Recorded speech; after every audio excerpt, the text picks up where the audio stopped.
우리가 우리의 인생을 사는 데는 무엇을 아느냐, 또 얼마나 아느냐, 이것에 따라서 우리의 삶의 방향이 결정이 되고 또 우리의 삶을 살아가는 방법이나 그 내용이 결정됩니다. 그런데 이 아는 것이 우리의 삶으로 열매를 맺게 하는 것은 열망입니다. 그 아는 것만으로 그 아는 것이 우리의 삶이 되지는 않습니다.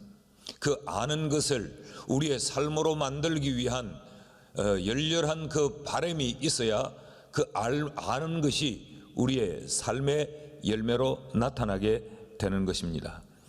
결국 한 사람의 인생, 그 삶을 무엇을 아는가와 그 아는 것을 삶의 열매를 맺기 위해 얼마나 열망을 가지는가, 이 암과 열망에 의해서 한 사람의 인생이 만들어지게 됩니다.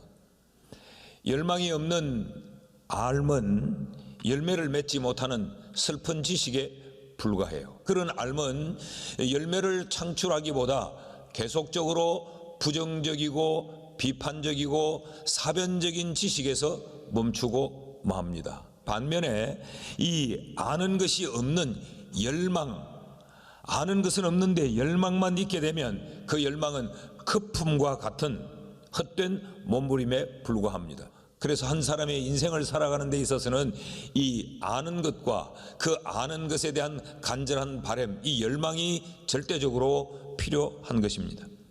이것은 그리스도인의 신앙생활에도 역시 동일합니다. 알과 이 열정이 적절하게 조화를 이루어야 우리의 신앙생활이 승리로운 신앙생활이 될 수 있는 것이죠. 사울이 바울이 될 수 있었던 것, 바울이 오늘의 이 시대의 우리에게까지 믿음의 귀한 사도가 될 수 있었던 것, 그것은 바로 그리스도를 아는 것에서부터 시작되었습니다. 바울은 원래 예수 그리스도를 알지 못했어요. 그럴 때 그 삶을 계속 이어갔다고 하면 바울은 오늘 우리에게 바울로 주목받지 못했을 것입니다. 그의 한 생애가 사울로 그렇게 저물어버리고 말았을 거예요. 그런데 그가 예수 그리스도를 아는 것으로부터 그의 삶의 방향이 새롭게 설정이 되어졌고 사는 방법이 달라졌고 살아갈 삶의 내용이 전혀 달라진 것이지요. 그런데 바울은 이렇게 아는 것으로 그 인생이 머물러 있지 않았어요. 안다고 하는 것에서 만족해 있지 않았습니다. 오늘 본문의 표현들을 가만히 보면 그리스도를 얻고 그 안에서 발견되려 함이니 알고자 하여 어떻게 해서든지 이르려 하노니, 잡으려고 하고 또 달려가라, 이런 표현들이 계속 반복적으로 뒤엉켜 있습니다. 이게 무엇에 대한 표현이냐? 바울이 자신이 알던 예수 그리스도, 자신이 이제 새롭게 발견한 가장 고상한 그 지식이 자기의 삶으로 녹아내리도록, 그 삶의 열매가 되도록, 자기가 아는 것이 그의 인생이 되도록 얼마나 바울이 열망했는가를 보여주는 거예요. 이러한 열망이 바울의 삶의 활력이 되었고, 이 열망이 바울의 인생의 에너지가 되었고, 이 열망이 바울의 인생의 내용을 만들었고, 결과적으로 이 열망이 바울의 인생의 기쁨의 비결이었다라고 가르치고 있습니다. 오늘은 바울의 그 열망은 무엇이었는가? 그 인생을 그토록 환경과 모든 조건을 초월해서도 그는 기뻐할 수 있도록 만들어준 그 인생의 열망은 무엇이었는가? 그 첫째는 예수 그리스도를 향한 열망이었어요. 바울은 그리스도 예수를 아는 것이 가장 고상한 지식이다라고 고백했습니다. 그래서 그 모든 것들을 그는 잃어버리고 그리스도를 얻으려고 했다. 왜냐하면 지금까지 그가 알고 있었던 것, 그것은 지금 발견한 예수 그리스도에 대한 것에 비교해보면 아무런 가치가 없더라. 그래서 그 모든 것은 내가 다 잃어도 그리스도를 얻으려고 했다라고 말하지 않았어요? 8절 말씀을 같이 읽습니다. 시작. 또한 모든 것을 해로 여김은 내 주 그리스도 예수를 아는 지식이 가장 고상하기 때문이라. 내가 그를 위하여 모든 것을 잃어버리고 배설물로 여김은 그리스도를 얻기 위함이라 그랬어요. 자, 이 고상한 지식, 예수 그리스도를 그는 알았습니다. 예수 그리스도를 알고 나니까 그 다른 것들이 다 가치가 없어졌어요. 그래서 그 모든 걸 다 버려도 예수 한 분 내가 얻었다라고 지금 이야기하지 않습니까? 왜 그랬는가? 왜 다른 모든 것들을 다 잃어버려도 예수를 얻으려고 했는가? 그것은 예수 안에 의가 있었기 때문이에요. 9절 말씀을 보면 그 안에서 내가 발견되려 하는데 내가 가진 의는 율법에서 난 것이 아니다. 오직 그리스도를 믿음으로 말미암은 것이니 곧 믿음으로 하나님께로부터 난 의라. 예수 안에서 이 의가 있었기에, 그러니까 다시 말하면 예수 안에 있어야, 예수로 말미암아야 하나님이 나를 받아줄 수 있으니까, 내가 구원을 얻을 수 있으니까 이것만큼 귀한 지식이 어디 있냐는 거죠. 그런데 바울은 이 사실을 알고 난 이후에 그의 삶의 열망이 달라졌습니다. 그 예수 그리스도, 내가 지금 알았던 그 알미 내 삶이 되기를 바울은 이제 열정을 쏟아 그 인생을 만들어 가는 거지요. 10절과 11절 말씀을 보면 내가 그리스도와 그 부활의 권능과 고난의 참여함을 알고자 하여 그의 죽으심을 본받아 어떻게 해서든지 죽은 자 가운데서 부활에 이르려 하노니. 쉬운 말로 바꾸면 이런 겁니다. 내가 이제 그리스도를 알았어. 예수 그리스도가 십자가에 죽으신 그 이유를 알았고, 예수 그리스도가 죽음을 이기고 다시 살아난 그 부활의 주인인 것을 내가 이제 알았어. 그런데 난 여기 아는 것에서 이제 멈추지 않을 거야. 그것이 내 삶이 되도록 죽음을 이기고 다시 살아난 부활의 권능이 내 삶의 능력으로 나타나기를, 예수 그리스도의 그 대속의 죽음이 내 삶 속에서 실현되기를, 나는 이것이 내 인생의 전부가 되었다. 바울은 아는 것으로 머물지 않고 그 아는 것이 자신의 것이 되도록 온 열정을 거기 쏟아붓고 있습니다. 바울은 이것에 자기의 삶 전체를 다 그런 거죠. 그러니까 여기 그리스도와 그 부활의 권능과 그 고난의 참여함을 알고자 했다. 여러분, 예수님의 삶을 집약하면 예수님의 삶은 십자가의 대속의 죽음과 부활입니다. 이것을 내가 내 삶 속에서 입증하고 확인하고 경험되기를 내가 원한다. 이것이 바울의 열망이었어요. 그러니까 더 쉽게 집약을 하면 예수 그리스도가 온전히 내 삶 속에 녹아내리기를 내가 원한다. 내가 예수 그리스도의 그 삶 속에 온전히 들어가기를 원한다 라고 하는 것이 바울의 간절한 열망이었어요. 그러니까 자신이 알았던 예수와 더 친밀한 관계이기를 그가 원했어요. 마치 욥기서에 나오는 대로 내가 머리로만 예수를 아는 것이 아니고 예수를 맛보아 알고 싶다라는 게 바울의 열망이었단 말이죠. 여러분, 오늘 우리 그리스도인에게 이런 열망이 필요하지 않습니까? 교회에 다니면서 세월의 세월을 뜻하여 감으로 예수에 대하여 들은 것이 많고, 그래서 내가 예수에 대한 소문과 예수에 대한 지식은 우리에게 많은데 그 많은 것에서 머물러 버리면 우리는 그 지식을 가지고 누군가를 판단하고 정죄하고 비판하는 도구로만 쓰여지지 내 삶은 그리스도인으로서의 삶을 살아가지를 못하는 거죠. 그러니까 결국은 아는 것이 힘이기는 하지만 열망이 없으면 그 힘은 폭발력을 갖지 못합니다. 이 말을 이렇게 설명할 수 있습니다. 예수를 아는 것으로는 기뻐하는 삶을 살 수 없다. 그 예수 그리스도를 아는 것이 내게 삶이 되도록 그런 열망을 가질 때에 환경을 뛰어넘을 수 있고 내 삶에 찾아오는 모든 조건들을 뛰어넘어 그 기쁨을 누릴 수 있다라고 바울이 지금 가르치고 있는 것입니다. 사랑하는 여러분, 오늘 우리에게도 이런 바울에게 있었던 이런 그리스도를 향한 열망이 우리에게도 있기를 축복합니다. 둘째로, 바울에겐 어떤 열망이 있었는가?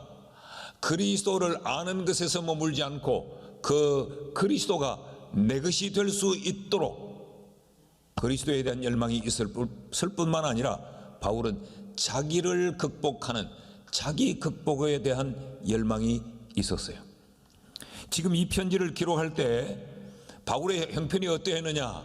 바울은 그 사역의 말년이었다 그랬죠. 그 인생의 이제 마침표를 찍을 시점이었다 그랬죠. 그 노구를 끌고 지금 바울은 로마로 이송되어져서 로마의 감옥 속에 있습니다. 여러분, 바울이 어땠습니까? 유럽을 정복했습니다. 바울이 아시아를 정복했습니다. 바울은 이 지중해의 연안을 샅샅이 뒤지면서 그리스도의 복음으로 유럽과 아시아 대륙을 다 훑고 지나간 사람이에요.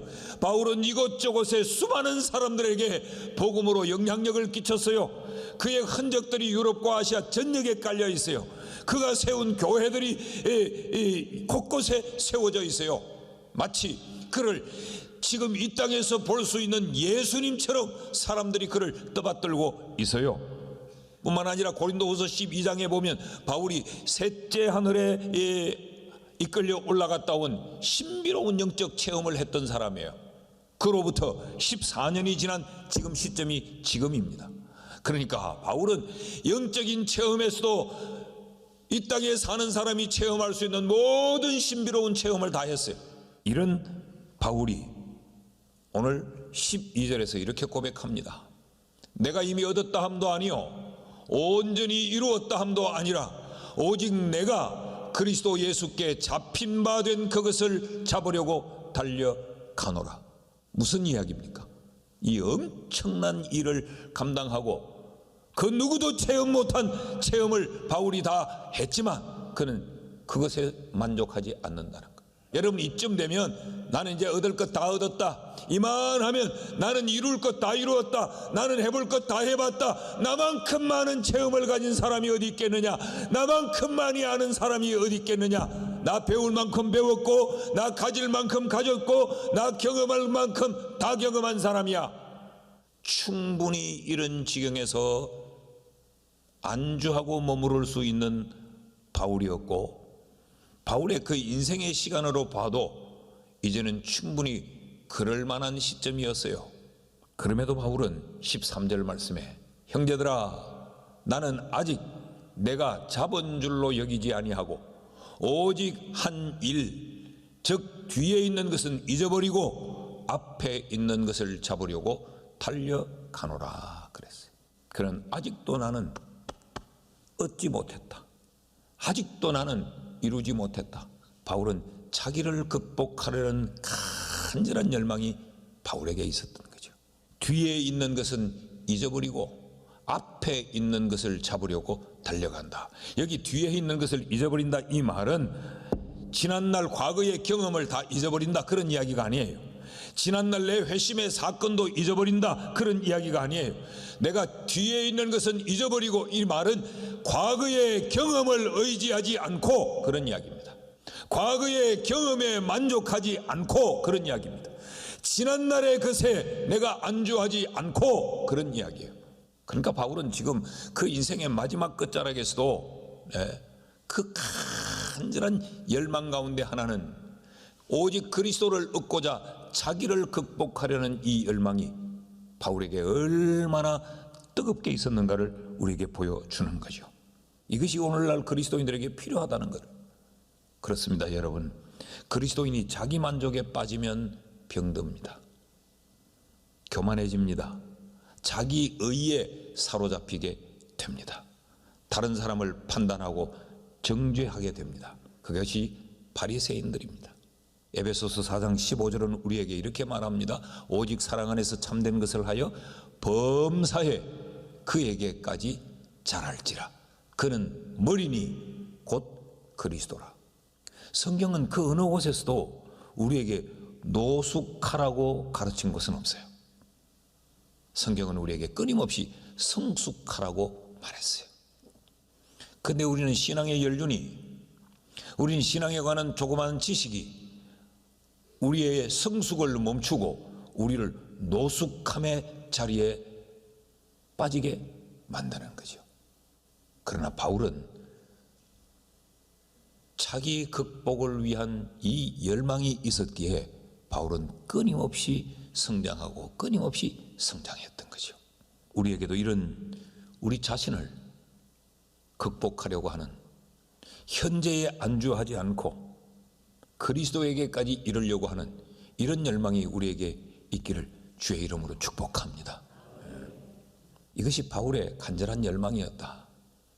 바울은 이것을 빌립보 교회 성도들에게 일러주면서 그들을 도전하고 있는 겁니다. 내가 이 나이에, 내가 지금 이 시점에, 지금까지 내가 살아온 내 삶에 나를 극복하려고 하는 이 열망이 있었다라고 지금 그들에게 말하고 있는 거죠. 또 하나의 더 바울이 우리에게 가르쳐준 열망이 있습니다. 그것은 하나님의 상을 향한 열망이에요. 본문에 반복되는 표현 중에 하나가 잡으려고 라는 표현이 나타나고 달려가노라 라는 표현이 나타나고 있습니다. 이것의 목표가 뭐냐? 무엇을 잡으려고 하느냐? 무엇을 향하여 달려가느냐? 그것을 바울은 표대라고 표현을 했어요. 표대. 그 표대의 궁극적인 이 내용은 뭐냐? 그것은 바로 상입니다. 상. 14절 말씀을 보면 표대를 향하여 그리스도 예수 안에서 하나님이 위에서 부르신 부름의 상을 위하여 달려가노라. 지금 바울이 내가 잡으려고 하고 내가 달려가고 달려가는 이 궁극적인 것이 상이라는 거죠. 상. 여기 상이라는 이 말, 이 브라베리온이라고 하는 이 말은 보상을 말합니다. 보상.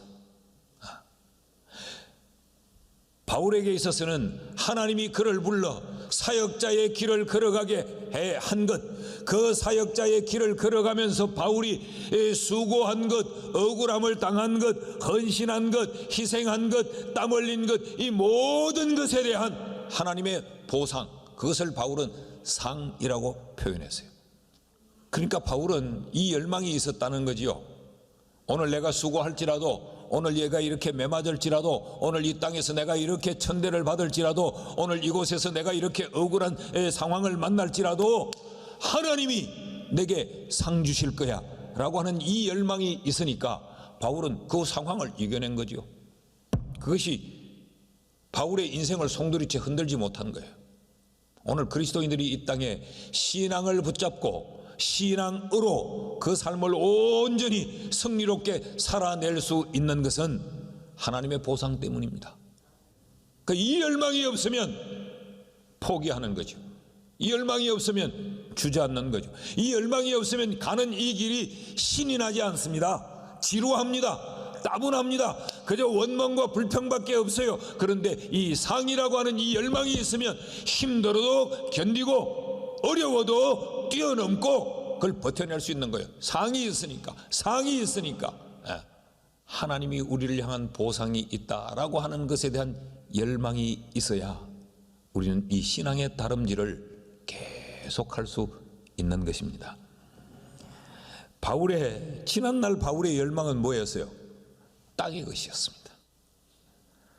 땅에서 보상받기 위해였고, 땅의 것을 얻기 위해서 그는 그 인생의 열정을 불태웠어요.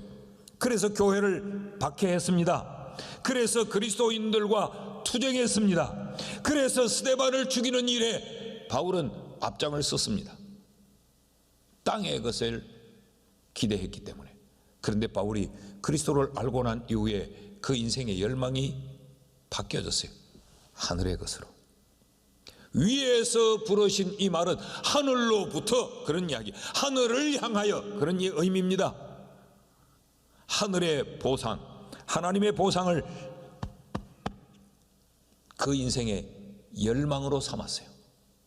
그랬더니 바울은 그 유럽 대륙을 그렇게 뒤집고 다닐 수 있었고, 그 아시아의 도시마다를 환영하는 이가 없는데도 가는 곳마다 감옥이 기다리고 있고 매가 기다리고 있음에도 불구하고 바울은 그것을 향해 갈 수 있었던 거예요. 하늘의 보상이 있기 때문에. 이것이 그리스도를 아는 모든 그리스도인의 열망이어야 한다는 거죠. 그래야 기쁨의 삶을 살 수 있다. 그렇지 않으면 매사가 원망이고 모든 것이 불평이고 못마땅하고 짜증스럽고 그것의 마지막 마침표는 자살입니다. 왜 그럴까? 그 인생에 상이 보여지지 않으니까, 그 인생에 상을 기대하는 열망이 없으니까 그런 거죠. 그리스도인도 하나님의 보상에 대한 열망이 없으면 신앙생활에 활력이 없습니다. 그래서 바울은 빌립보 교회 성도들에게 나는 하늘로부터 부름의 상을 얻기 위하여 지금도 달려가노라 그랬어요.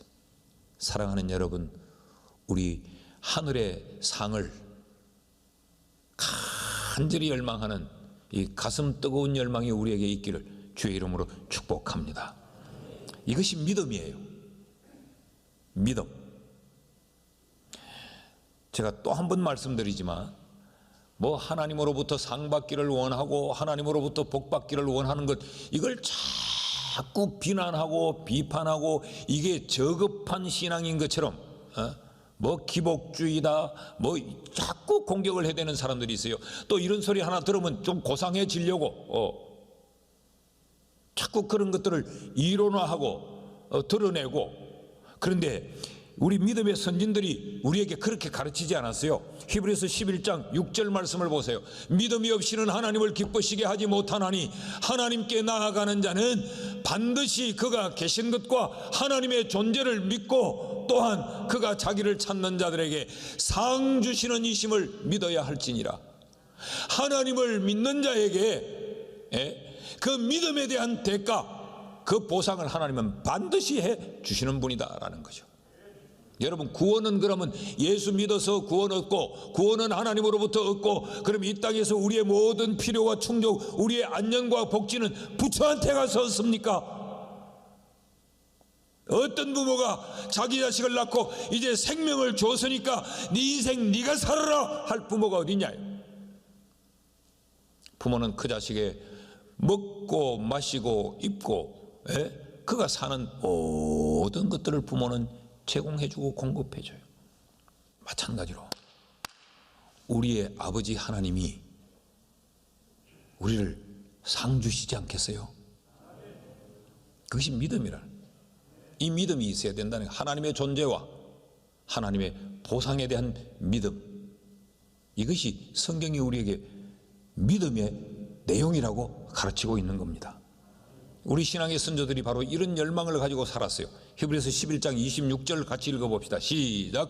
그리스도를 위하여 받는 수모를 애굽의 모든 보화보다 더 큰 재물로 여겼으니 이는 상 주심을 바라봄이라. 목숨을 내던지고 그 애굽 궁정의 그 모든 혜택을 다 포기하고 광야로 뛰어나가고 그 백성들과 함께 길바닥에서 같이 먹고 같이 뒹굴 그런 삶을 살게 된 그 이유, 그 동력이 뭐냐? 상 주심을 바라보기 때문이라 그랬어요. 이 열망이 있어서 이 삶을 살았다고 말해요. 그래서 톱으로 켜있는 자리에서도 그들은 기꺼이 생명을 내던졌고 모판 위를 맨발로 걸으며 그 신앙의 환난과 핍박을 참아낸 것도 상 주심을 바라보았기 때문이죠.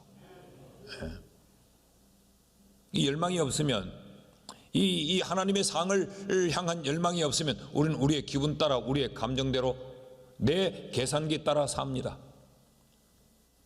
그러나 이 상 주심을 바라보면 우리는 견딜 수 있고 참을 수 있고 우리는 버텨낼 수가 있는 것이죠. 말씀을 맺습니다. 여러분, 우리에게 이런 하늘의 상에 대한 열망이 우리에게 있습니까? 우리 모두가 바울에게 있었던 이런 열망이 우리에게도 있어서 그리스도를 향한 열망이 우리에게 있고, 자기 극복에 대한 열망이 우리에게 있고, 하나님의 상 주심에 대한 열망이 있어서 환경과 상황을 초월하여 기쁨을 누리며 날마다 승리하는 그런 그리스도인으로 살아갈 수 있기를 주의 이름으로 축원합니다.